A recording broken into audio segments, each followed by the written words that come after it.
Welcome to the AfterNews. I'm, let's say, Brick Stone. Let's get started. Obama and Romney are virtually tied in the polls since the last debate, which most news outlets said went to Obama, though barackisamuslim.com and impeachobongo.org gave it to Romney. So let's take a historical perspective on presidential debates.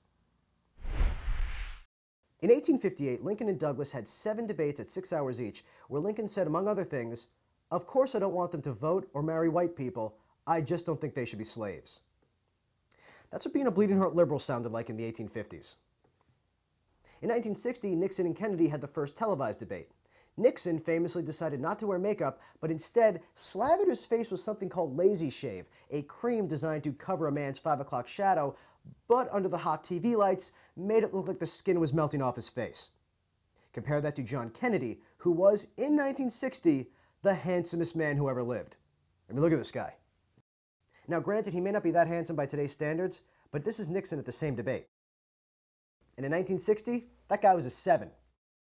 Most recently, Obama and Romney had their third debate, where we learned that Mitt Romney supports the use of drones, pulling out of Iraq, and removing Assad, while Barack Obama agrees with all those things, but is a communist. Most people consider this the line of the night. You mentioned the Navy, for example, and that we have fewer ships than we did in 1916. Well, Governor, we also have fewer horses and bayonets. But Republicans were quick to point out that the American Army has hundreds of thousands more bayonets than it used to. They just never use them. And that's why they need $2 trillion more. And now for unnews. News that really shouldn't count as news. These Zumba prostitution stories still exist somehow, with police releasing names of the clients of alleged prostitute and Zumba instructor Alexis Wright. You know how big a deal they're making of this story in Kennebunk, Maine? There are people on the side of the road selling t-shirts that say, "I'm not on the client list. Are you?" You know what kind of man is willing to wear a t-shirt that says, "I don't have sex with prostitutes"? The kind of man who has sex with prostitutes. Any woman whose husband is willing to put the shirt on needs to be tested for chlamydia today. And now, lady business. Both presidential campaigns must deal with the negative associations with their political party. Democrats are being associated with socialism and lack of transparency, while Republicans are most closely associated with rape, thanks to statements from Richard Murdoch and Todd Akin that getting pregnant from a rape is impossible or a gift from God. With more on this is Lori Pasqualino and lady business. Thank you, Brick. You know, with all the confusion that's going on about lady parts in this election, I think it's really important to understand the anatomy of the female body. Now, what we have here is a scientific recreation of the female body, and we're going to use that to help us really understand the allegations that some in the Republican Party are making about it. Right, it's pretty ridiculous to even suggest that a woman's body can do things like prevent pregnancy from a rape. Actually, Brick, that's a common misconception. As I took a first aid class at my local YMCA, I'm qualified to lay out the 4 levels of defense that the vagina provides against rape pregnancy. The first, right here, are the teeth that line all vaginas, okay? As you can see right away, they pose a pretty immediate threat. Whoa, wait.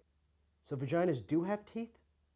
Oh yeah, absolutely, Brick. This is knowledge that was passed down to us from the Greeks. Moving forward, we get into the birth canal. Now, the best way to describe this area is to watch the opening credits of Get Smart. All those doors, opening and closing, are going to provide a pretty solid line of defense.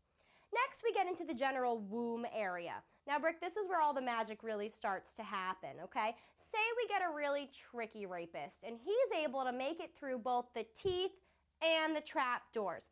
Now, what you're going to find yourself with here is one of 2 scenarios. The first is what we like to call the prevention of pregnancy. Now, this is where a lot of people tend to get lost, so stick with me here, okay? In the case of a rape, a chemical reaction is going to occur that's going to manually upstart the teeth at the outer gate of the vagina, therefore severing the opposing appendage and preventing pregnancy. The second is what we in the medical field like to call the gift from God scenario. Now, if a rape is occurring and the chemical reaction to upstart the teeth isn't effective, it's probably because the woman is dirty. So what's going to happen at this point is that my female hormones are going to transmit a message up to God, letting him know that I need to learn a lesson in responsibility. So at this point, God is going to implant the gift of responsibility into my womb, therefore teaching me a life lesson that I needed to learn anyway. Thanks, Lori. And thank you for watching the first episode of the AfterNews. I'm going back to sleep.